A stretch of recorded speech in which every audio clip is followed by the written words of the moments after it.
Hey y'all, welcome to the channel. Today we're checking out a beginner's guide to the Eurovision Song Contest. The Eurovision Song Contest is a competition where various European, and sometimes not European, countries enter an original song, and then all of the countries vote for the best one, and frankly, it's quite wild.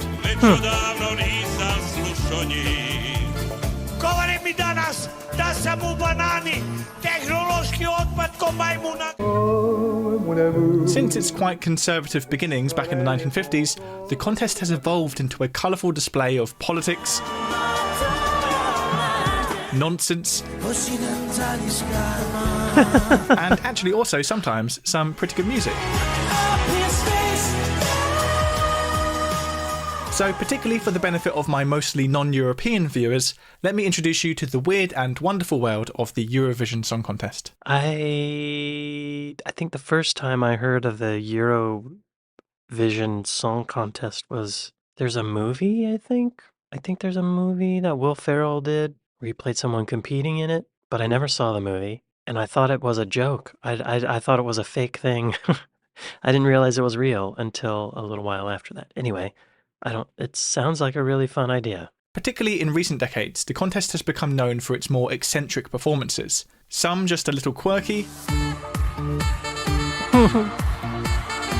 some just a bit garish, and some, well... We are the winners of Eurovision. We are. Go with it.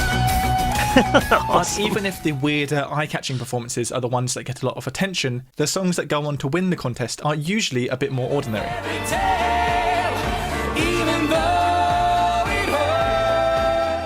Perhaps the most unusual act to ever win the contest was the Finnish hard rock group Lordi in the year 2006.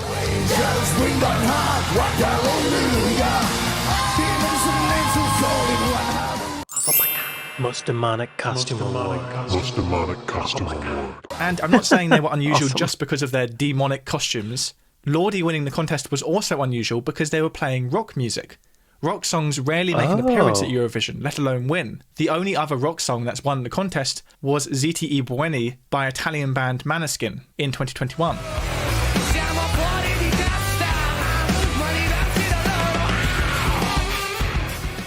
The sort of songs that typically win the contest will usually have a dash of novelty in their performance, but will generally just be a pretty good, straightforward pop song. Toy by Netta, for example, which won the contest for Israel in 2018, does contain a brief chicken impression,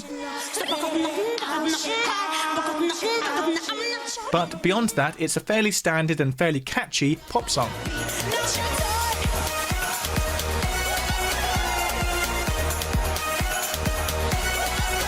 And also, side note, if you're thinking right now, that song sounds a lot like Seven Nation Army by the White Stripes, well, Yes. You're not alone.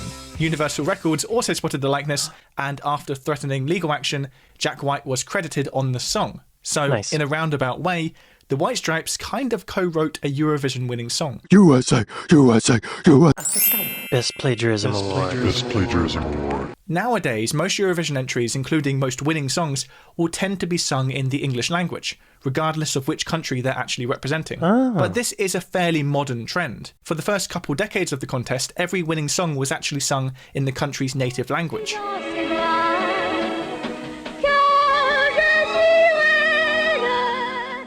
I can't understand what she's saying. Slap. The first winning song not to be sung in the act's native tongue was 1974's Waterloo, sung by Eurovision's greatest success story, ABBA. I was defeated, you won the war. ABBA aren't the only act, though, to have been launched to international success by Eurovision. In 1988, a French-Canadian singer called Celine Dion represented Switzerland at Eurovision and won. Switzerland.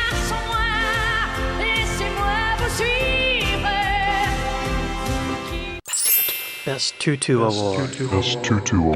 Celine Dion was already well known in her home country of Canada as a French language singer, but it wasn't until after winning Eurovision that she started releasing English language music and became the global megastar that she is today. Another now household name to appear at Eurovision before they had quite made it is Olivia Newton-John, who represented the UK in 1974. Long, long live love. I think she's Australian though, right?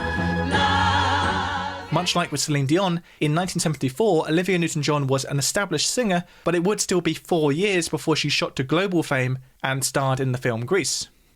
Now, if you're thinking, wait, how did Canadian Celine Dion represent Switzerland? Yeah. Well, a Eurovision contestant doesn't have to be from the country that they are representing. For example, American rapper Flo Rida represented San Marino in 2021, alongside Italian singer Senhit. USA, USA. Flo Rida is one of many established artists who made an appearance at Eurovision. Although the song they perform at the contest must be a brand new composition, the performer doesn't have to be some little known or unknown artist. Many already very well established artists have appeared at Eurovision. Where do they do this? Oh, it's in different cities. London, Edinburgh, Brighton, Harrogate, Birmingham, Liverpool, Dublin, Mill Street, Stockholm. Okay. Wow. Okay. Including Cliff Richard, who represented the UK in 1968 and 1973. Congratulations and jubilations. I won the world. Best Ascot Award. Best Ascot Award. And Katrina and the Waves, who were known for their 1980s hit Walking on Sunshine, who won Eurovision for the UK in 1997.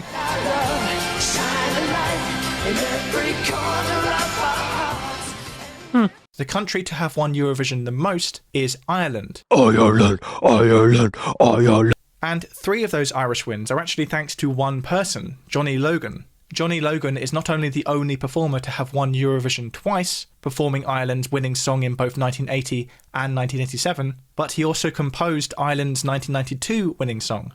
Ireland is also the only country to have won the contest 3 years in a row, winning Eurovision 92, 93 and 94.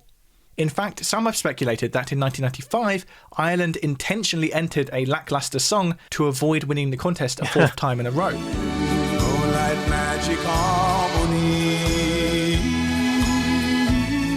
But why would a country not want to win Eurovision? Well, because the winning country has to host the next year's contest. And hosting Eurovision can be a very expensive thing to do. Like the Many Olympics. speculate that some of the more dreadful acts that have been put forward to Eurovision over the years were intentionally bad because the country didn't want to risk winning and therefore having to host the contest. Losing on purpose. Slap.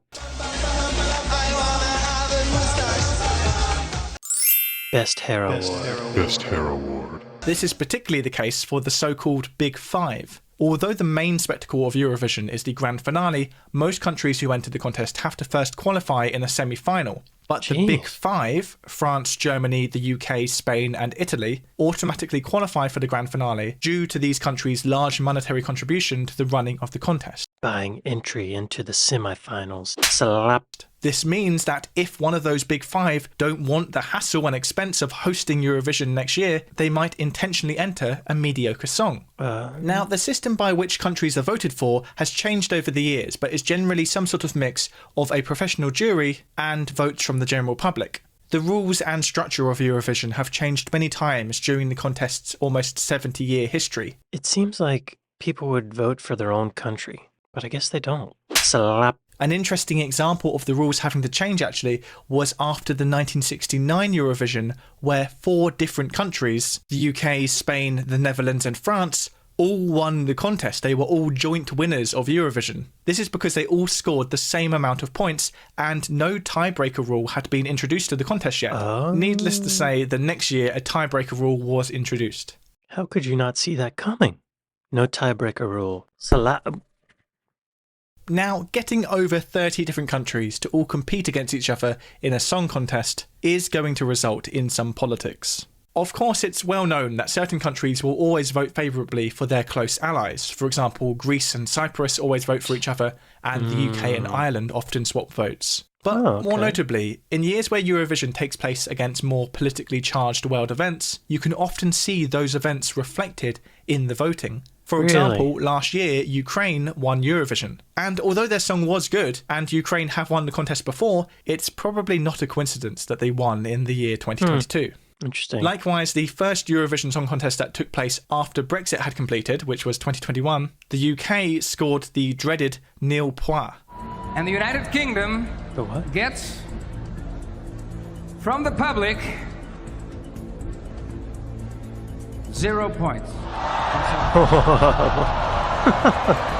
Of course, it can be hard to tell conclusively how much politics is really influencing the voting. Maybe the UK's entry that year just wasn't very good. Sometimes I know my fire burns low, but as long as you're with me.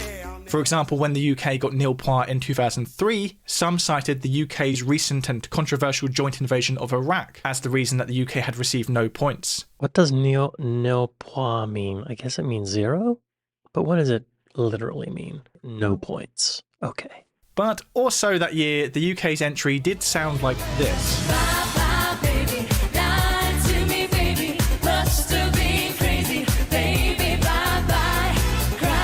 So maybe it's not all about politics. That sounds off. It sounds like someone singing a wrong note. So maybe it's not all about politics. Cry, cry, shouldn't be cry, cry. Oh. Eurovision performances have often been used as a platform for raising awareness and visibility of issues and causes.